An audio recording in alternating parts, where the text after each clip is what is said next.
Hi అండి. అందరూ ఎలా ఉన్నారు? ఈ కార్తీక మాసం అయితే కంప్లీట్ అయిపోయింది. ఇక నుండి నాన్ వెజ్ స్టార్ట్ చేద్దామా? ఈ సండే స్పెషల్ ఫ్రాన్స్ ఫ్రై ఎలా చేయాలో చూద్దాం రండి. ఫస్ట్ ఫ్రాన్స్‌ని నీట్‌గా క్లీన్ చేసి పెట్టుకుందామండి. తర్వాత ఫ్రాన్స్‌లో ఉప్పు, కారం, పసుపు, నూనె అన్నీ ఏసి ఒక హాఫ్ అన్ అవర్ మ్యారినేట్ చేసి పక్కన పెట్టేసుకుందాం. ఈలోపు మనం మసాలాన్ని రెడీ చేసి పెట్టుకుందాము. ఒక 7, 8 వెల్లుల్లి రెబ్బలు, అలాగే ఒక ఇంచు అల్లం ముక్క, ఒక టీ స్పూన్ మిరియాలు అన్నీ కలిపి ఫోర్స్‌గా గ్రైండ్ చేసుకొని పక్కన పెట్టేసుకుందాం. అలాగే 2 టమాటాలు గూడా మెత్తగా గ్రైండ్ చేసుకుందాం. తర్వాత ప్యాన్ పెట్టి 2, 3 స్పూన్స్ ఆయిలేసుకొని దీనికైతే కొంచెం ఫ్రై కదండీ! ఆయిల్ ఎక్కువే పడతది. ఆయిల్ హీట్ అయిన తర్వాత కొంచెం జీలకర్ర, తర్వాత 2 ఆనియన్స్ తీసుకున్నాను సన్నగా కట్ చేసుకొని అవి వేసేసుకోండి.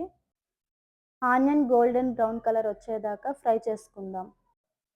ఆనియన్ ఫ్రై అయిన తర్వాత మనం ముందుగా ప్రిపేర్ చేసుకున్న మసాలా వేసేసుకొని నీట్‌గా కలుపుకుందాము.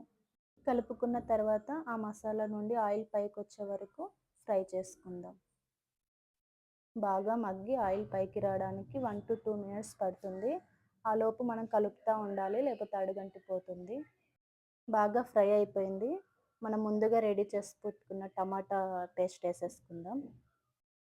టమాటా పేస్ట్ గూడా బాగా ఆయిల్‌లో మగ్గనిద్దాం. ఏదైనా సరే ఆయిల్‌లో బాగా మగ్గనిస్తేనే కర్రీ టేస్ట్ బావుంటది. ఆయిల్‌లో మగ్గిన తర్వాత పసుపు కొద్దిగా వేసుకుందాం.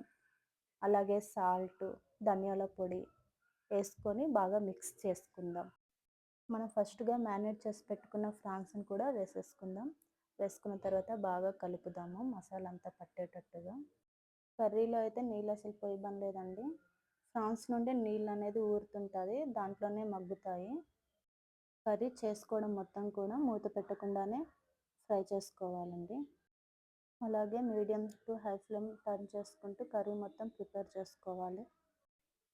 ఇలా కూర కొంచెం దగ్గర పడగానే పచ్చిమిర్చి 3 కట్ చేసేసుకొని వేసుకొని బాగా కలుపుకుందాము. అలాగే మీకు కావాలనుకుంటే ఆనియన్స్ కూడా పెద్ద పెద్ద ముక్కలుగా చేసుకొని దాంట్లో వేసుకొని ఫ్రై చేసుకోండి. టేస్ట్ బావుంటది. అలాగే తర్వాత కరివేపాకు కూడా వేసుకొని ఫ్రై చేసుకుందాం.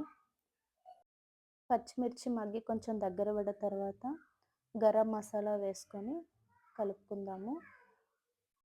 అంతేనండి. ఇంకా లాస్ట్‌లో పుదీనా, కొత్తిమీర వేసుకొని స్టవ్ ఆఫ్ చేసుకోవడమే. ప్లీజ్ నా నా కర్రీ గాని నచ్చుంటే ఛానల్‌ని సబ్స్క్రైబ్ చేసుకొని, లైక్ చేసుకొని, షేర్ చేసుకోండి. బాయ్ అండి.